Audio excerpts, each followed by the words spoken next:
මොකක්ද අයියා මොකද්ද මේ මොකද්ද? කීයද මේක හදන්න දාලා? ඔය ටක්කා හදා දීමු දැන් කීයද මේක? වෙයිට් මේක බේකරියක් කියලා. බේකේ මේක හදා දීමු ටක්කා. හරිද? හරි ඉතින් මම කෑ ගන්න තුවයි. දැන් දාස් කීයද මේක දාලා දෙන්න. ඉතින් තව එහෙම තමයි මේක යකඩ උඩ. යකඩ. ඔව්. හදලා ටක්කා බලන්න ගෙදර යන්න ළමයි කන්නද? ළමයි මේ යකඩ කනවා එලා. යකඩ යකෝ මේකෙන් හම්බ කරන්න මම. පොඩ හිටපෙයි ඉතින් හදිස්සි වෙන්න තුවයි. අය කියන්නේ? ඉතින් හදලා ටක්කා. දාදලා දෙන්නත් ඕනේ බැනුම් අහන්නත් ඕනේ. අනේ ඔක අර බලේ ගන්න රෙද්දක් අල්ලනවා.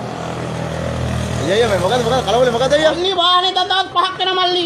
ඈ? වාහනේ දාලා දවස් 5ක් වෙන මේක හදා දෙන්නේ නැහැ.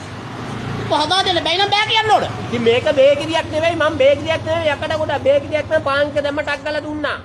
යකෝ මේක යකඩ කොටක් තමයි යකෝ මේක බීල් එකද? ඒක දැනගන්නේ බේකිරිය නෙවෙයි කියලා. මේක හදන්න ඉතින් පුඩි කාලේ දෙන්න එපා. යකෝ දවස් 3ක් ගත්තාම මොන දෙයක් කියන්නද මං කන්නේ මොනද?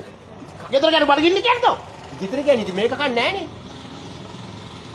මට ඉතින් දුක දේව මතක් වෙනවා වෙලාවට ඈ. ඔය ඉතින් ගෙදර ගෑණි මේක කන්නේ නැහනේ. ගෙදර ගෑණි කන්නේ බතෝයි ඔබ ගෙනින් දෙන්න. මම මේකෙන් දෙලන්නවා කහතපා.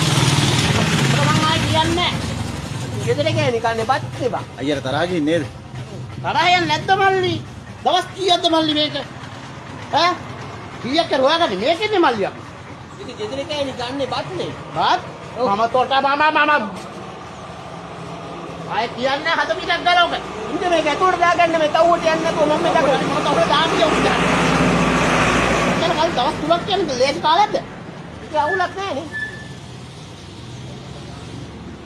ගෙදර ගෑණි මේක කනවා දරුවොත් මේ කනවලු ගෑණිත් බඩගින්නලු දරුවොත් බඩගින්න මම හිතා යකඩ කනවත් නැහැ. තව්ව තියෙනවා.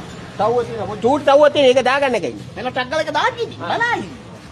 තෝ ඒක කියන්න බෑ පොඩි තව්වක් කියන්නේ කියලා.